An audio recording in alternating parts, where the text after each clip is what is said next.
Le Morning Buzz de ce vendredi matin continue avec une chronique devenue habituelle, vous le savez, sur Buzz Radio. La chronique qui vous parle du forum Mind & Market qui se tiendra le 9 février à la Géode à Charleroi de 13h30 à 18h30 en collaboration avec Bubble Hub, Héraclès et évidemment Buzz Radio. On vous présente chaque jour bien un candidat qui vient avec une idée, un service, un produit innovant à mettre en avant et c'est au tour de Grégoire Matonnet de venir nous parler de son projet. Bonjour Grégoire. Bonjour. Tu vas bien ? Je vais très bien. Merci d'avoir fait le déplacement jusque chez nous. On va parler d'un projet IT, on va parler aussi de protection de données de vie privée sur Internet, c'est bien ça ? C'est ça, je suis venu vous présenter le projet Whistle que NVICT SCRL à Charleroi promeut. Alors Whistle, déjà on va l'épeler parce que c'est pas évident, c'est W-I-2-S-L. Oui, c'est vrai que c'est pas évident à première approche, mais on s'y fera vite. Alors le but ici est de donner un outil qui permettrait de mieux protéger nos données privées, notre adresse, notre numéro de téléphone, notamment quand on fait par exemple des achats en ligne, c'est ça ? C'est ça, on est parti d'un constat, le fait que il est de plus en plus dur de savoir où sont nos données en ligne et qui les a. Et aussi du fait que l'Europe cherche à protéger nos données de nos jours. Et donc, on est venu avec une solution logicielle qui permet de répondre à ces problématiques parce que les solutions politiques ne sont pas capables d'y faire face correctement. Alors l'idée c'est quoi ? C'est d'avoir une espèce d'outil centralisé où on introduirait une fois pour toutes de manière encryptée nos données et qui serait disponible, qu'on pourrait utiliser sur différents sites qui nous demandent justement ces données pour pouvoir faire des achats, pour pouvoir nous inscrire. C'est ça, typiquement, je vais vous donner un exemple concret.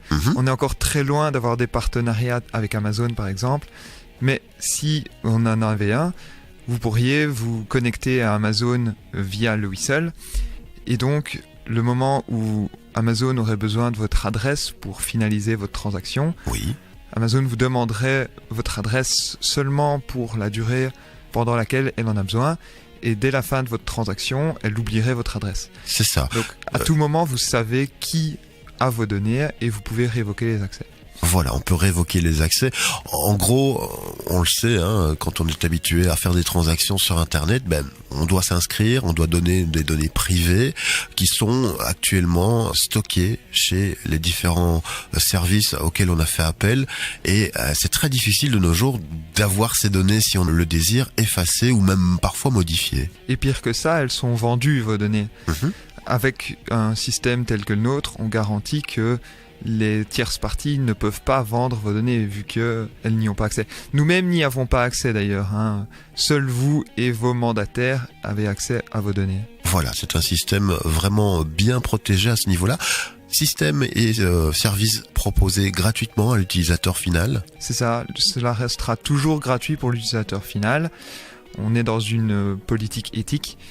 On est même prêt à fournir des développements gratuit à des entreprises ou des organisations à vocation éthique qui voudraient s'interfacer avec notre système dans un premier temps. On l'a compris, actuellement, votre première demande, premier besoin, c'est d'avoir des accords bien définis avec des partenaires sur Internet qui pourraient quasiment mettre ce petit label éthique sur leur service. Exactement, pour les entreprises qui ferait de la coopération avec nous, ça a l'avantage du label éthique et aussi du fait que leurs membres pourraient gérer eux-mêmes leurs données et donc cela facilite également la gestion des informations pour eux. Un outil qu'on imagine assez simple, c'est vraiment l'utilisateur final qui décide vers qui il veut bien laisser transparaître ses données privées. Donc la première action à mettre en place, c'est vraiment d'avoir une liste quelque part de partenaires officiels qui fonctionneraient avec la plateforme Whistle. Justement, si on veut un peu imaginer et voir concrètement à quoi ressemble le produit, est-ce qu'il y a déjà une sorte de version bêta qui existerait ? Ben oui, je vous invite à vous rendre sur le site web whistle.org, wi2sl.org. Vous pourrez y voir l'outil avec l'encodage des données et également quelques services que nous proposons déjà à la communauté de manière gratuite. Bien, merci Grégoire. Découverte de ce beau projet et surtout appel à candidature finalement dans les services internet dans les prochains mois et notamment donc le 9 février au forum Mind and Market à Charleroi, à la Géode. On pourra t'y rencontrer, tu vas pitcher ton sujet et tenter de déjà convaincre des partenaires, on va dire professionnels, de s'embarquer dans l'aventure de la protection des données privées des utilisateurs sur internet. Mais merci à vous et j'ai hâte de rencontrer quiconque veut venir le 9 février à Charleroi. Voilà, rendez-vous est pris. Rendez-vous donc le 9 février à la Géode, donc de 13h30 à 18h30 pour ce forum Mind and Market. On te souhaite une excellente journée à l'écoute de nos programmes, Grégoire, et à très bientôt peut-être pour le suivi de ce beau produit et cette initiative plutôt originale. Merci, bonne journée à tous. La musique évidemment revient sur Buzz Radio dans le Morning Buzz.